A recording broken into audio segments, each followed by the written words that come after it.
पहले बात कर लेते हैं बड़ी खबर की। श्री कृष्ण जन्मभूमि और शाही ईदगाह से जुड़ा ये पूरा मामला, जिसमें सुप्रीम कोर्ट में सुनवाई अब नवंबर तक के लिए टल गई है।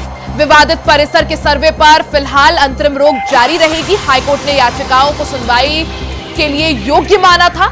हाईकोर्ट के आदेश के अध्ययन के बाद अब सुनवाई होगी, ऐसा सुप्रीम कोर्ट ने अपने फैसले में कहा है। हाईकोर्ट के फैसले के खिलाफ सुप्रीम कोर्ट मुस्लिम पक्ष पहुंचा था। हालांकि अब इस मामले में नवंबर तक के लिए सुनवाई सुप्रीम कोर्ट ने टाल दी है। हिंदू पक्ष ने सुप्रीम कोर्ट में कैविएट दाखिल किया था।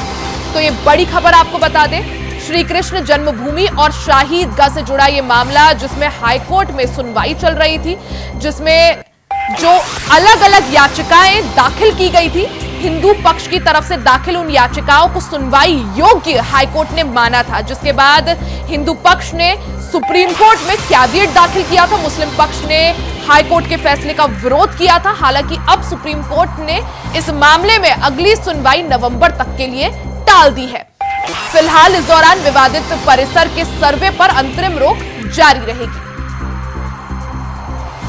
ज्यादा जानकारी के लिए सीधा रुख कर लेते हैं संवाददाता मोहम्मद फारूक का। मोहम्मद फारूक, जिस तरह से श्री कृष्ण जन्मभूमि और शाही ईदगाह से जुड़े मामले में बीते दिनों हमने देखा था किस तरह से हाईकोर्ट ने हिंदू पक्ष द्वारा दाखिल की गई अलग अलग याचिकाओं को सुनवाई योग्य माना था, जिसके बाद हिंदू पक्ष ने सीधा सुप्रीम कोर्ट का रुख किया था, कैविएट दाखिल किया था। सुप्रीम कोर्ट का आज का जो भी सुनवाई वहां हुई, क्या कुछ उसके बारे में आप जानकारी दे सकते हैं? जी रिया, बिल्कुल जो है ये सुप्रीम कोर्ट में आज सुनवाई चली और जिसमें दोनों पक्ष मौजूद थे। श्री कृष्ण जन्मभूमि के पक्षकार और शाही ईदगाह मस्जिद कमेटी के पक्षकार भी वहां मौजूद थे। और यहाँ पर जो है दोनों पक्षों की अलग अलग दलील सुनने के बाद में सुप्रीम कोर्ट ने इसमें अक्टूबर के लास्ट यानी 21 अक्टूबर के बाद में, पहले नवंबर की तारीख तय की थी, फिर उसको बदलकर 21 अक्टूबर के बाद यानी अक्टूबर के अंतिम सप्ताह में कभी भी सुनवाई हो सकती है। जिस तरीके से वो हाई कोर्ट द्वारा ASI सर्वे के आदेश दिए गए थे, अमीन सर्वे के आदेश वो शाही ईदगाह मस्जिद के लिए, वो उस पर जो है सुप्रीम कोर्ट ने पहले से ही रोक लगा रखी थी। उसको और अभी रोक उसकी बरकरार रहेगी और आगे इसकी सुनवाई अक्टूबर के अंतिम सप्ताह में होगी। पहले नवंबर की तारीख उन्होंने नियत की थी, लेकिन अब सुप्रीम कोर्ट ने अक्टूबर के अंतिम सप्ताह। जिस तरह से सुप्रीम कोर्ट ने टिप्पणी करते वक्त कहा कि हाईकोर्ट का जो भी आदेश आया उस पर हम पहले उसको देखेंगे, अध्ययन करेंगे और उसके बाद जो है मामले में आगे सुनवाई आगे बढ़ाई जाएगी। जी बिल्कुल, सुप्रीम कोर्ट ने साफ तौर पर टिप्पणी करते हुए कहा, क्योंकि 2 जजों की बेंच इस पर सुनवाई कर रही है, तो सुप्रीम कोर्ट ने साफ तौर पर कहा कि पहले हाई कोर्ट से जो आदेश आया है उसकी जांच की जाएगी, उसको देखा जाएगा, उसके बाद में इस पर कोई निर्णय होगा।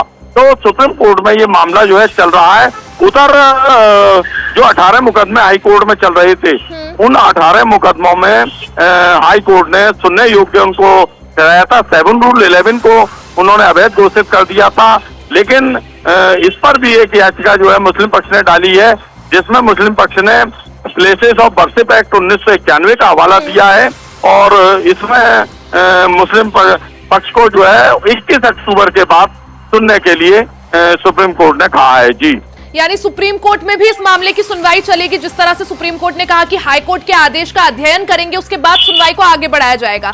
और साथ में मोहम्मद फारूक, क्या हाई कोर्ट में भी ये मामला चलता रहेगा? जी बिल्कुल, अभी जो है जो 12 अगस्त की इसमें तारीख है, अब ये 12 अगस्त को हाईकोर्ट में जो मुकदमों की सुनवाई शुरू होगी, उसमें अभी देखने वाली बात होगी कि हाई कोर्ट में उसमें तारीख डलती है या मुकदमों की सुनवाई शुरू होती है। ये जो 18 मुकदमे हाई कोर्ट में चल रहे हैं, हाई कोर्ट की बेंच ने जो फैसला दिया है कि ये सभी बात जो है सुनने योग्य है, तो उसमें अभी 12 अगस्त की तारीख है। 12 अगस्त को हाईकोर्ट में देखना होगा। हाईकोर्ट में भी मामला चलेगा और side by side supreme court ने जिस तरह से साफ टिप्पणी की है कि हाईकोर्ट के आदेश का अध्ययन करेंगे और उसके बाद मामले में आगे सुनवाई सुप्रीम कोर्ट में भी बढ़ाई जाएगी। मोहम्मद फारूक, बहुत बहुत शुक्रिया जानकारी के लिए।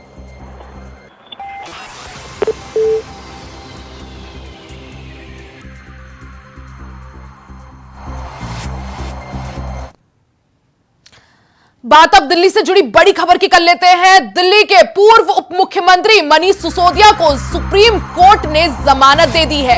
मनीष सिसोदिया को सुप्रीम कोर्ट से बड़ी राहत मिली है। सुप्रीम कोर्ट ने इस मामले पर टिप्पणी करते हुए कहा कि सिसोदिया को अपना पासपोर्ट जमा करना होगा। 10 लाख के मुचलके पर सिसोदिया को जमानत दी गई है। करीब 17 महीने बाद अब मनीष सिसोदिया जेल से बाहर आएंगे। दिल्ली शराब घोटाले मामले में सिसोदिया को जमानत यहां पर मिल गई है। तो ये बड़ी खबर आपको बता दें, दिल्ली शराब नीति घोटाले में दिल्ली के पूर्व उप मुख्यमंत्री मनीष सिसोदिया को सुप्रीम कोर्ट ने सुप्रीम राहत देते हुए जमानत दे दी है।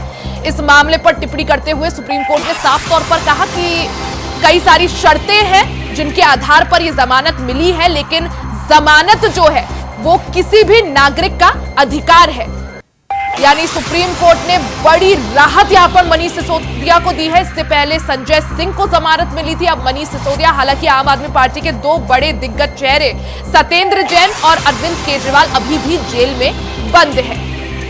हालांकि सुप्रीम कोर्ट ने यहां पर मनीष सिसोदिया को बड़ी राहत देते हुए जमानत दे दी है।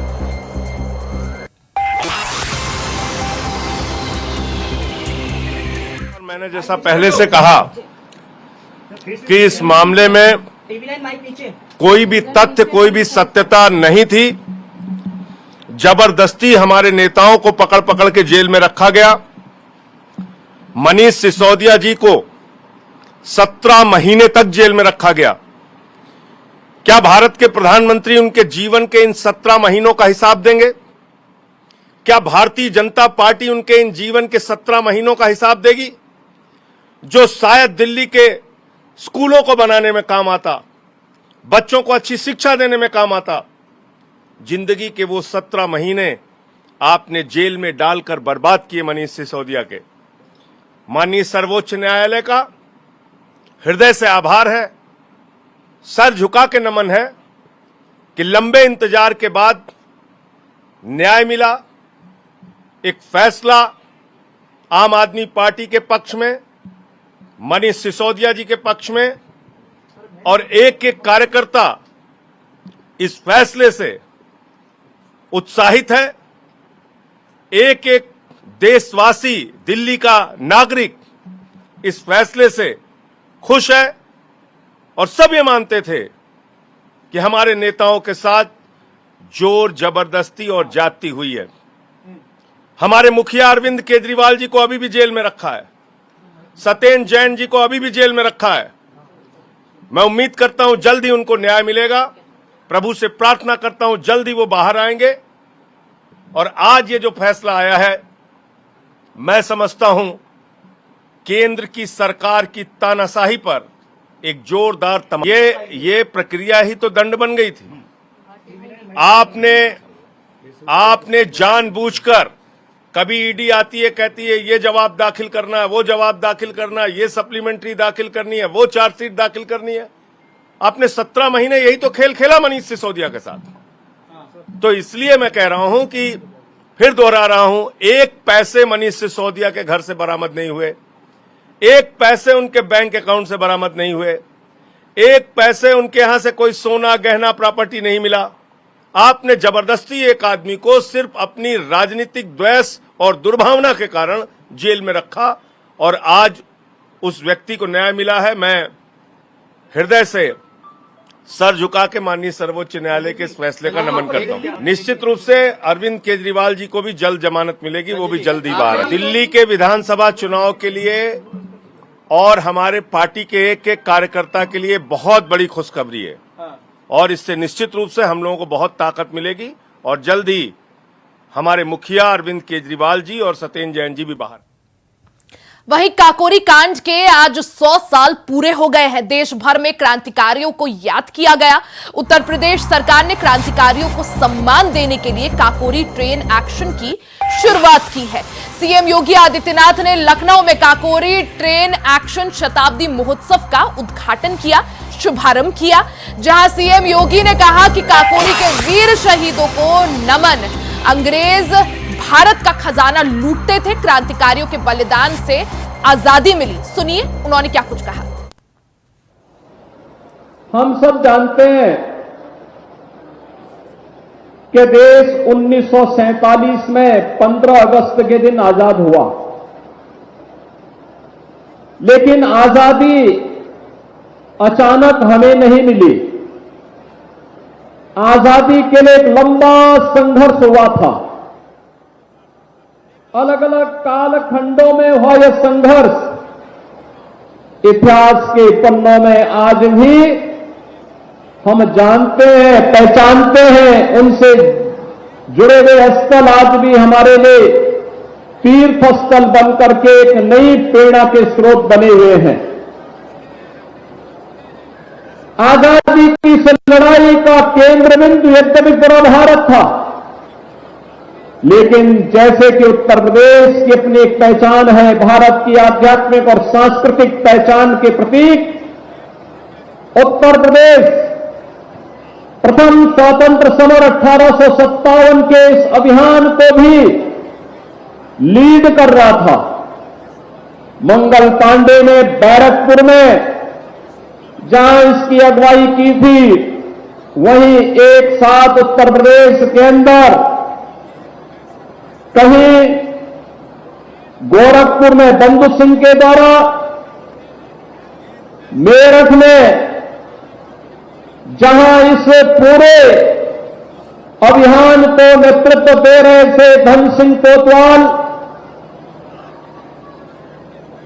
कानपुर के बिठूर में इसको नेतृत्व दे रहे थे नाना साहेब और त्यात्या टोपे जैसे क्रांतिकारी, तो झांसी सुनी बाई, जिनके नाम से ही ब्रिटिश हुकूमत कांपती थी, यह झांसी की रानी लक्ष्मीबाई झांसी में प्रथम स्वतंत्र समर को एक नेतृत्व प्रदान कर रही थी।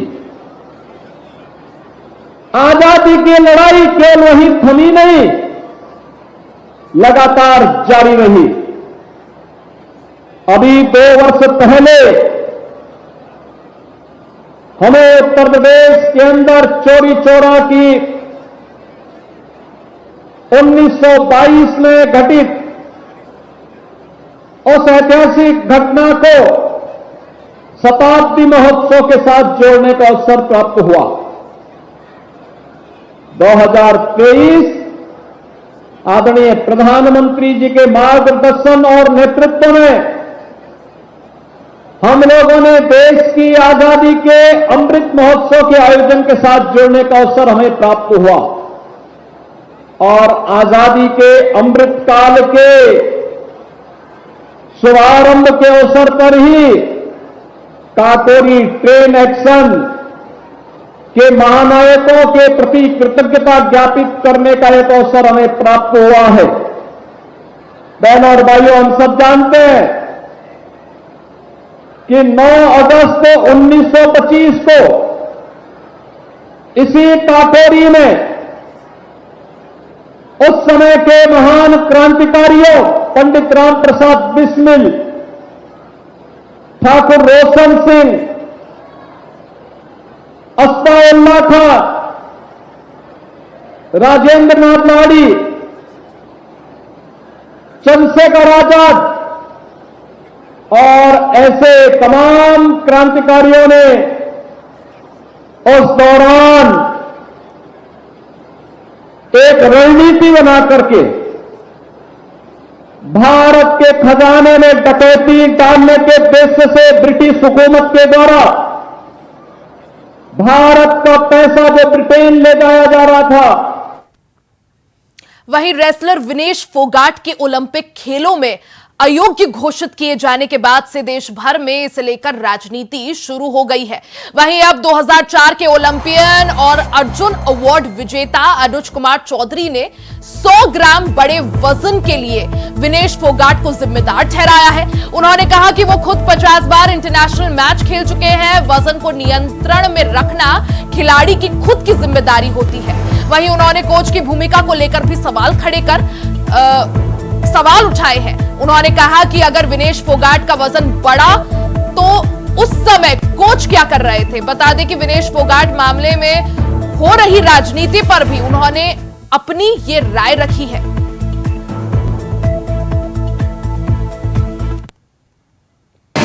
के करीब इंटरनेशनल टूर्नामेंट खेला हुआ, 40-45-50 जो भी रहे। तो वहाँ वजन कम करना व्यक्तिगत मेरी अपनी जिम्मेवारी है। मैं आप किस लेवल के टूर्नामेंट में आप खेल रहे हो, ओलंपिक से बड़ा कोई टूर्नामेंट नहीं होता, उसमें जिम्मेवारी स्वयं विनेश फोगाट की थी वेट लाने की, और उसके साथ जो कोच थे वो क्या कर रहे थे, उनका क्या काम था।